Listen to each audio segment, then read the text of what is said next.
Diwali special sweet shop స్టైల్లో బాదుషాలు హెల్దీగా గోధుమ పిండితో ఇంట్లో ఎలా ప్రిపేర్ చేసుకోవాలో చూపిస్తున్నాను చూడండి. ఎవరైనా గెస్ట్లు వచ్చేటప్పుడు ఏదైనా స్పెషల్గా స్వీట్ చేయాలనుకుంటే ఎప్పుడు చేసే గులాబ్ జామ్ అలా కాకుండా ఈసారి బాదుషా ట్రై చేయండి, ఖచ్చితంగా బాగా చేస్తారు. లోపల కూడా చూడండి ఎంత జ్యూసీగా ఎంత సాఫ్ట్గా ఫ్లేకీగా వచ్చాయో, నోట్లో పెట్టగానే కరిగిపోతాయి, అంత బాగా వస్తాయండి. చాలా సింపుల్గా అయిపోతుందండి, అన్నంత కష్టమేం కాదు, చాలా ఈజీగా చిన్న చిన్న టిప్స్ ఫాలో అవుతూ చేసుకోండి, పర్ఫెక్ట్గా వచ్చేస్తాయి. సో మీరు కూడా ఖచ్చితంగా ట్రై చేయండి, టేస్ట్ చేయండి. ఒక బౌల్ తీసుకోండి పిండి కలుపుకోవడానికి. ఒక 1 కప్ గోధుమ పిండి తీసుకుంటున్నాను. బాదుషాలు జనరల్గా మైదా పిండితో చేస్తారు, బట్ మనం హెల్దీ ఆప్షన్ కోసం గోధుమ పిండి తీసుకుంటున్నాను. గోధుమ పిండితో కూడా టేస్టీగా ఫ్లేకోవచ్చు. ఒక 1/2 టీ స్పూన్ బేకింగ్ సోడా తీసుకోండి. ఒక 1 పించ్ సాల్ట్ తీసుకోండి. ఒక 1/2 కప్పు రూమ్ టెంపరేచర్లో ఉన్న బటర్ తీసుకోండి. మీరు ఈ ప్లేస్లో నెయ్యి కూడా తీసుకోవచ్చు. మొత్తం బాగా కలుపుకోండి. ఇందులో ఒక 2 స్పూన్ల కర్డ్ తీసుకోండి, ఫ్రెష్ పెరుగు తీసుకోండి. ఇందులో ఇప్పుడు కొంచెం కొంచెం వాటర్ వేసుకుంటే కలుపుకోండి. చాలా తక్కువగా వాటర్ పడుతుంది, అందుకే చూసుకొని వేసుకోవాలి. ఎందుకంటే పూరీ పిండిలాగా చపాతీ పిండిలా కాదు, కొంచెం గట్టిగానే కలుపుకోవాలి. అంటే 1/2 కప్పు కంటే కొంచెం ఎక్కువ పడతాయి అంతే నీళ్ళు, మరీ ఎక్కువగా వేసుకోవద్దు.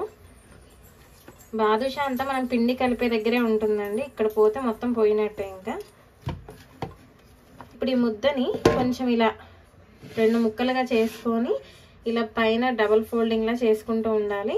అప్పుడే మనకి బాదుషా లోపల ఫ్లేకీగా మంచి టేస్టీగా అనిపిస్తుంది. ఇలా పెట్టుకోండి. ఇప్పుడు ఒక్కసారి గిన్నెతో ఇలా కిందికి ఇలా ప్రెస్ చేసుకుంటూ నార్మల్గా ముద్దలాగా చుట్టుకొని మూత పెట్టుకొని పక్కకు పెట్టుకోండి. ఈ లోపల పాకం రెడీ చేసుకుందాం. కడాయి కానీ గిన్నె కానీ పెట్టుకొని ఒక 1 కప్ షుగర్ తీసుకోండి. ఈ షుగర్ ప్లేస్లో మీరు బెల్లంని తురుముకొని కూడా తీసుకోవచ్చు. ఒక 1 కప్పు బెల్లం తీసుకునే వాళ్ళు కొంచెం ఎక్కువగా వేసుకోండి, ఒక 2 స్పూన్లు. ఇందులో ఒక 1/2 కప్పు నీళ్ళు వేసుకోండి. ఈ షుగర్ కరిగేటప్పుడే ఒక 2 ఇలాచీ ఇలా వేసుకోండి చింపుకొని. షుగర్ మొత్తం మెల్ట్ చేసుకోండి. ఇదిగోండి షుగర్ మొత్తం కరిగిపోయింది.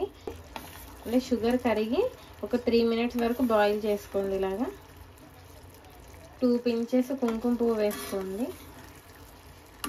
కుంకుమ పువ్వు ఏంటి అలా ఉంది అనుకోకండి, ఫ్రిడ్జ్లో పెట్టడం వల్ల అలాగ అయిపోయింది. కుంకుమ అనేది కంప్లీట్లీ ఆప్షనల్ అని, ఉంటే వేసుకోవచ్చు లేకపోతే స్కిప్ చేసుకోవచ్చు. మనం జస్ట్ ఆ ఫ్లేవర్ కోసం వేసుకుంటున్నాం అంతే.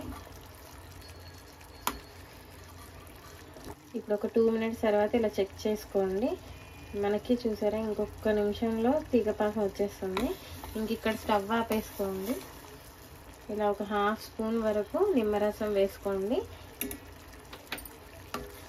ఇలా నిమ్మరసం వేసుకోవడం వల్ల ఈ పాకం అనేది దగ్గర పడిపోకుండా గట్టిగా అయిపోకుండా ఉంటుంది.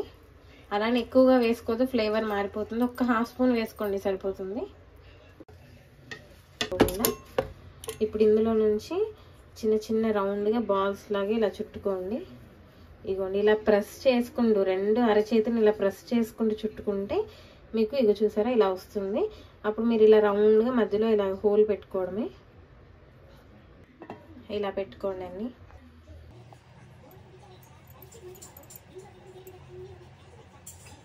ఇగోండి ఇలా చుట్టుకొని మధ్యలో ఇలా చుట్టుకోండి.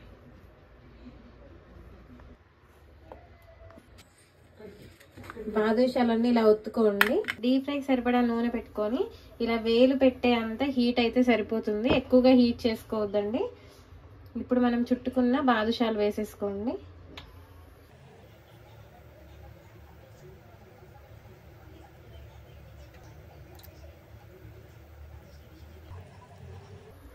ఇదిగోండి ఇలా ఫ్రై అవుతూ ఉంటాయి.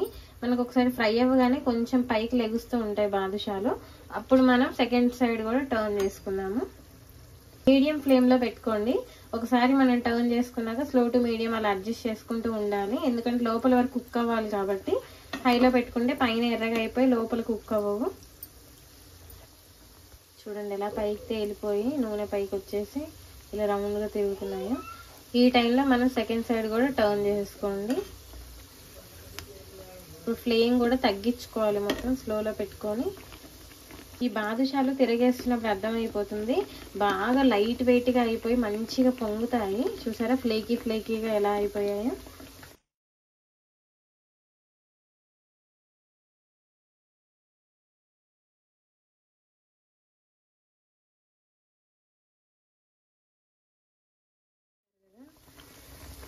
కొంచెం ఇలాగే తిరగేసుకుంటూ ఎర్రగా అయ్యేదాకా ఫ్రై చేసుకోండి. ఇప్పుడు మీడియం ఫ్లేమ్లో పెట్టేసుకోండి. అన్ని బాదుషాలు కూడా ఎర్రగా అయిపోయాయి. చూసారా, మనకి బాదుషాలు బయట దొరికే కలర్ లాగా అయిపోయాయి కదా. ఇప్పుడు తీసేసుకోవడమే అన్ని. ఇలా వేడి వేడి మీదనే పాకంలో వేసేసుకోండి, అప్పుడు మంచి లాక్కుంటాయి లోపలి దాకా పాకం.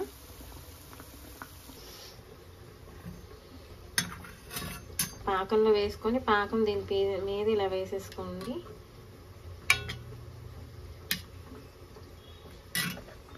ఇలా అన్నీ కూడా పాకంలో వేసేసుకోండి. చూసారా, మనం ఇప్పుడు వేసిన దానికంటే ఫస్ట్ వేసిన చూసారా మొత్తం ఎలా లాక్కుందో పాకంని. ఇలా ఒక్క 2 minutes ఇలాగే పాకంలో వదిలేయండి, మంచిగా లాక్కుంటుంది. ఇదిగోండి పాకంలో ఇలా 2 minutes ఉంచుకున్న తర్వాత తీసేసుకోండి. దివాళీ స్పెషల్ బాదుషాలు రెడీ అయిపోయాయి. చూసారు ఎంత బాగా వచ్చాయో. మనం బయట స్వీట్ షాప్లో కొంటున్నట్టుగానే ఉన్నాయి చూడడానికి కూడా. బయట క్రిస్పీగా, లోపల సాఫ్ట్గా, జ్యూసీగా, చాలా టేస్టీగా ఉంటాయండి. ఒక్కసారి ఇంట్లో ట్రై చేయండి, మీరే నమ్మలేరు ఇంత బాగా వస్తాయా అనుకుంటారు. ఇంకొకసారి బయట కొనరు, అంత బాగా చేసుకుంటారు. సో మీరు కూడా ఖచ్చితంగా ఈ దివాళీకి ట్రై చేయండి, టేస్ట్ చేయండి.